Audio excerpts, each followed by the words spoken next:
Varicose veins తో బాధపడుతున్నారా? దసరా సందర్భంగా ఉచిత కన్సల్టేషన్, సర్జరీపై 20% వరకు డిస్కౌంట్. అమ్మ నమస్తే. నమస్తే. అమ్మ, హ్మ్. నెగిటివ్ ఎనర్జీ హ్మ్. ఇంట్లో ఉందనుకోండి, హ్మ్. ఎలా పోగొట్టుకోవాలి? అసలు అలా నెగిటివ్ ఎనర్జీ మన ఇంట్లో ఉంది, ఇంట్లో తిరుగుతుంది అనే ఫీల్ తెలుస్తుందా? ఇలాంటి క్వశ్చన్స్ కొంతమంది కామెంట్ రూపంలో తెలియజేశారమ్మా, మీ ద్వారా వాళ్ళకి నివృత్తి కావాలని. ఓకే అమ్మా. నెగిటివ్ ఎనర్జీ, అసలు energy is there. Energy is constant. Either it is negative or positive. Positive. Negative ఉందనుకోండి, you charge it and it becomes positive. ఎట్లా అంటే చీకటి వెలుగుగా మారినట్టు. చీకటి పోయి వెలుగు రాదు, చీకటే వెలుగుగా మారుతుంది దీపం యొక్క సామీప్యంలో. ఈ పని చేయాలి. ఈ పని చేయాలంటే ముందు అక్కడ ఓ దీపం ఉండాలి మన దగ్గర, అక్కడ చీకటి ఉందని తెలియాలి. అంతే కదా. చీకటి ఉందని ఎలా తెలుస్తుంది? చీకటి ఎప్పుడూ కూడా మనకు అక్కర్లేని భావాలకు సంబంధించి ఉంటుంది. చీకటి కూడా అవసరమే. చీకటి లేకపోతే నిద్రపోలేము. అవును. నిద్ర బాగా పట్టకపోతే శరీరం మళ్ళీ చక్కగా తయారవదు. అలా తయారవ్వడానికి కావాలి, రిఫ్రెష్ అవ్వాలంటే చీకటి అవసరమే. చాలా ఉన్నాయి అవన్నీ. సరే, అవన్నీ ఎలా గుర్తించాలి అంటే, ఏది మనకు అక్కర్లేదో అవన్నీ జరుగుతూ ఉంటే నెగిటివ్ ఎనర్జీ ఉందని అనుకోవచ్చు. అంటే ఈ నెగిటివ్ ఎనర్జీ ఎట్లా అంటే, అసలు కొన్ని ఇళ్ళకి వెళ్ళండి మీరు, ఎంత హాయిగా ఆనందంగా అనిపిస్తుందంటే ఇంకా కొంచెం సేపు కూర్చోవాలనిపిస్తుంది. అంతే కదా. కొన్ని ఇళ్ళకి వెడితే పాపం చాలా పెద్ద ఫర్నిచర్ ఉంటుంది, చాలా కాస్ట్లీ ఫర్నిచర్ ఉంటుంది, అసలు అన్ని బ్యూటిఫికేషన్స్ ఉంటాయి. They will be offering us so much. అది తింటారా, ఇది తింటారా, అది చేస్తారా, ఇది చేస్తారా అంటూ ఉంటారు. కానీ మనకు అక్కడి నుంచి ఎప్పుడు లేచి వచ్చేద్దామా అని కాళ్ళ కింద ముళ్ళు ఉన్నట్టు ఉంటుంది. మనకే తెలిసిపోతుందా? తెలిసిపోతుంది. ఎవరైతే కాస్త ప్యూర్గా ఉంటారో, మరీ భావావేశానికి భావోద్వేగానికి లొంగకుండా ఉంటారో అటువంటి వాళ్ళకి కాస్త చికాకు అనిపిస్తుందమ్మా. మీరు ఈ అతి సున్నితమైంది నేను చెప్పలేకపోవచ్చు, కానీ అందరూ ఫీల్ అవ్వలేకపోవచ్చు, కానీ చాలా స్ట్రాంగ్గా ఉంటాయి కదమ్మా. శ్మశానంలోకి వెళ్ళి రెండు ఎలా ఉంటుంది, తిరిగి వచ్చాక ఎలా ఉంటుంది? చాలా అనీజీగా అనిపించేస్తుంది, డల్గా అనిపిస్తుంది, నీరసంగా అనిపిస్తుంది, డిప్రెసింగ్గా అనిపిస్తుంది. ఇవన్నీ అనమాట. ఇవన్నీ దానికి నెగిటివ్ ఎనర్జీకి సింబల్స్. డల్నెస్, డిప్రెషన్, దిగులు, బెంగ, బాధ, ఇలాంటివన్నీ ఒక స్థాయి, ఒక రకం. ఆ ఇంట్లో నెగిటివ్ ఎనర్జీ ఉంది, వాళ్ళ ఇంటికి వెడితే నాకు ఏమిటో బాగాలేదు, అన్నీ బాగానే ఉన్నాయి, లైట్లు అన్నీ ఉన్నాయి, కానీ ఏంటో డల్గా అనిపించింది అని అనిపిస్తే అక్కడ it's not on, there is something negative. అట్లా ఇది ఒకటి. నా ఇంట్లోనే నెగిటివ్ ఎనర్జీ ఉందనుకోండి, నేను బయటికి వెడితే మాట చెప్పాను, ఇంట్లో ఉంటే గుడికి వెడితే చూడండి ఎంత హాయిగా ఉంటుందో. You will be law bubbling. ఆ ఉత్సాహం లోపల నుంచి రావాలి. ఆ ఉత్సాహం వచ్చిన చోట పాజిటివ్ ఎనర్జీ ఉన్నట్టు, ఆ ఉత్సాహం తగ్గిపోయిన చోట నెగిటివ్ ఎనర్జీ ఉన్నట్టు. ఇది బయట. మరి నా ఇంట్లో ఉంటే నేను నిరంతరం అక్కడే ఉంటా గనక పెద్దగా తెలియదు అది నెగిటివా పాజిటివా అని. సరే, ఇతరులు ఎవరన్నా చెప్పచ్చు.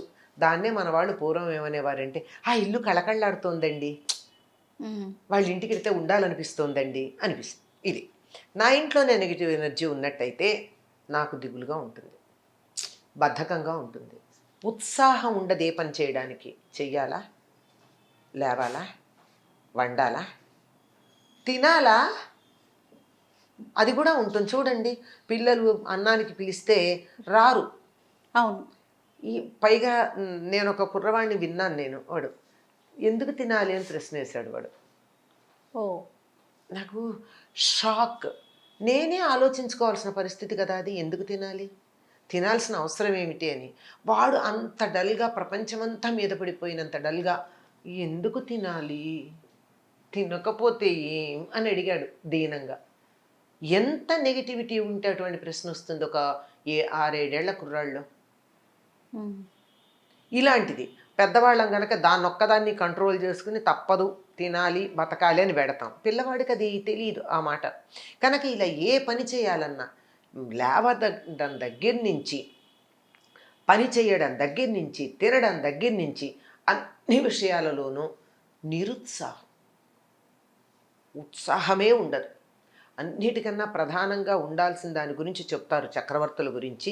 చక్రవర్తులు రాజులే కాదు, మనకు కూడా ఉండాల్సింది ఉత్సాహ ప్రభు మంత్రి యుక్త లక్షణాలు ఉండాలంటారు. మొట్టమొదటి ఉత్సాహం, చేయాలనేటటువంటి ఉత్సాహం కలగాలి, ఆ ఇనిషియేటివ్ ఉండాలి. అది లేకపోతే నెగిటివ్ ఎనర్జీ ఉన్నట్టు. ఏం చేయాలని ఉత్సాహం లేకపోతే, ఇంట్లో ఎంతమంది ఉంటే అంతమంది అలాగే నిరుత్సాహంగా ఉంటే అసలు దీనానాథుల్లాగా ఉంటారు వాళ్ళు. ప్రపంచం బరువంతా వాళ్ళే మోస్తున్నట్టు ఉంటారు. అట్లాంటి ఇంట్లో నెగిటివ్ ఎనర్జీ ఉన్నట్టు. తర్వాత అలా లేకపోతే ఎవరో ఒకళ్ళు కొంచెం ప్రయత్నం చేస్తూ ఉంటే ఉత్సాహంగా ఉండడానికి, ఎందుకంటే తరచుగా బయటికి వెడుతూ ఉంటారు వాళ్ళు, ఇంట్లో ఉంటారు. అలా వెళ్ళి వస్తూ ఉంటే కాస్త ఉంటుంది. అలా గనక చేస్తూ ఉంటే ఈ ఉత్సాహంగా చేసే వాళ్ళని కిందకి లాగేయడం, ఏ పని చేద్దామన్నా వద్దనటం, ప్రతిదానికి నెగేషన్. ముందర అసలు ఇది కాదు అంటూ మొదలు పెడతారు. ఇది సరే అని ఎవరు అనరు, ఇది కాదు అంటూ మొదలు పెడతారు. అనేక రకాలైనటువంటి మానసిక వ్యాధి కారణంగా శారీరకంగా వ్యాధి వస్తుంది. ఎప్పుడు కూడా మనసులో వచ్చే తర్వాత శరీరం మీదకి వస్తుంది. అందువల్ల వాళ్ళకి ఏమిటో తెలియదు, ఏదో రోగం అంటారు, ఎప్పుడూ రోగం అంటారు. హాస్పిటల్కి తీసుకెడతాం, అన్ని రకాల టెస్టులు చేస్తారు. Clinically there is no problem, but they complain of the problem every time.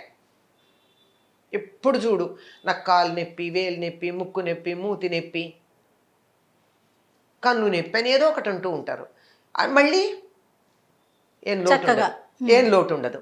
మరి అట్లాంటిది ఏమిటి, ఎందుకు అలా అంటూ ఉంటారు అంటే, మన వాళ్ళు పూర్వకాలం ఏమనేవాళ్ళు అంటే, ఆ దెయ్యం పట్టినట్టుంది, ఏదో మాయ రోగం అనే పదం వాడేవాళ్ళు. అంటే కంటికి కనపడదా రోగం, మాయ రోగం. నిజమే. అట్లాంటి దాన్ని అటువంటి ఉన్నట్టయితే ఏ పని చేసినా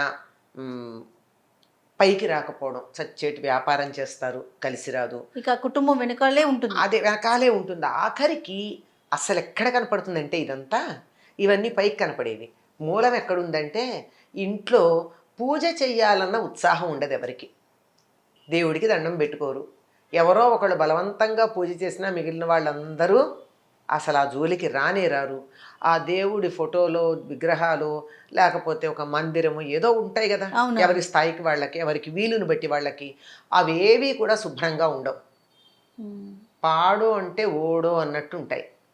అక్కడ అస్సలు ప్రధానం అక్కడుంది. ఆ ఇంటిని బాగు చేయాలని ఎవరికన్నా అనిపించింది అనుకోండి, అనిపించవచ్చు కదా, అట్లా అనిపించింది అనుకోండి, ముందర ఎక్కడ మొదలు పెట్టాలో తెలుసా? దేవుడి గదిని శుభ్రం చేయాలి. ఎంత బాగా చెప్పారమ్మా. దేవుడి ఫోటోలు శుభ్రం చేయాలి, ఆ పైన వంటిల్లు శుభ్రం చేయాలి. మరి అక్కడ సరిగ్గా లేకపోతే అక్కడ వండినటువంటి తిండి తిన్న వాళ్ళకి మనసుకి ఆనందం ఎక్కడొస్తుంది? ఆ తర్వాత టాయిలెట్స్ శుభ్రం చేయాలి. అవి నీట్గా లేకపోతే కూడా ఈ నెగిటివ్ ఎనర్జీ స్థిరోభవ వరదోభవ సుప్రసన్నోభవ అని చక్కగా మన మీద ప్రసన్నత చూపించడానికి సిద్ధంగా ఉంటుంది. Make the toilets clean. అప్పుడు ఇంటి ముఖద్వారం ఎలాగో కాస్త పెడతారు, ఎంత లేదన్నా దాన్ని కూడా శుభ్రంగా ఉంచుకునే ప్రయత్నం చేయాలి. ఇల్లంతా శుభ్రంగా ఉండాలి. శుచి ఉన్న చోట కళ ఉంటుంది కనుక ముందు శుచిగా ఉండాలి.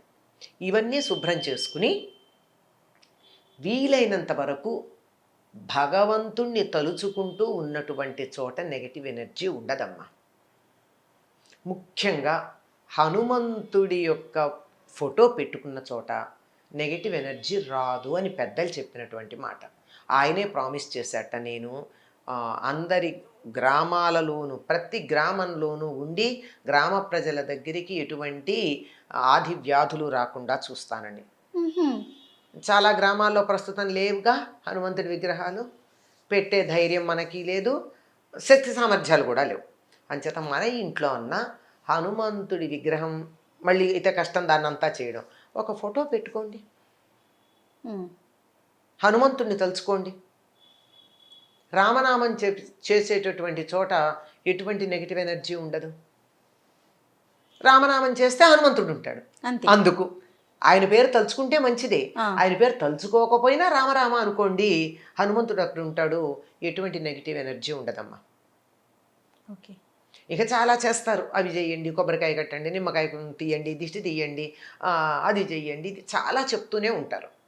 అవన్నీ చేస్తే చేయండి, తప్పేం లేదు. కానీ చేస్తే అవి ప్రధానంగా- తాత్కాలికం, ఆ, ఆ క్షణాన తగ్గచ్చు. కానీ బాగా తగ్గాలంటే మాత్రం భగవంతుణ్ణి మించింది లేదు. శుచి ఉండాలి. శుచి ఉన్న చోట మాత్రమే దైవం ఉంటాడు. శుచిగా ఉండి భగవద్ధ్యానం చేయండి. 40 రోజుల లోపల ఫలితం వస్తుంది. అందులో ఎటువంటి సందేహం లేదు. అంతేనమ్మా. ఉం. అయితే మనసు ప్రశాంతత ఉంటేనే ఇవన్నీ చేయగలుగుతాం. మీరు అన్నట్లుగా ఆ ప్రశాంతత ఎప్పుడు వస్తుంది? భగవంతుని స్మరిస్తే వస్తుంది. అంతే కదమ్మా. అంతే కదా. భగవంతుడి అసలు గమనించి చూడండి. దేవుడి మందిరం శుభ్రం చేసుకుని అక్కడ పూజ కూర్చుంటే కనీసం దీపం వెలిగించటం అదన్నా చేస్తారు కదా చాలా అవునవును. ఇళ్లల్లో, పెద్ద పూజ చేయకపోయినా. అప్పుడు ఉండేటటువంటి ఆ దీపం ప్రశాంతత. వెలిగించి కూర్చుంటే ఉన్న కాసేపు ఉండే ప్రశాంతతకి, ఆ మట్టి అలాగే ఉండి దుమ్ము, ఫోటోల నిండా దుమ్ము ఉండి వాడంటాడు ఏదో తోకదేజా తొండంజేజా తెలియటం లేదని.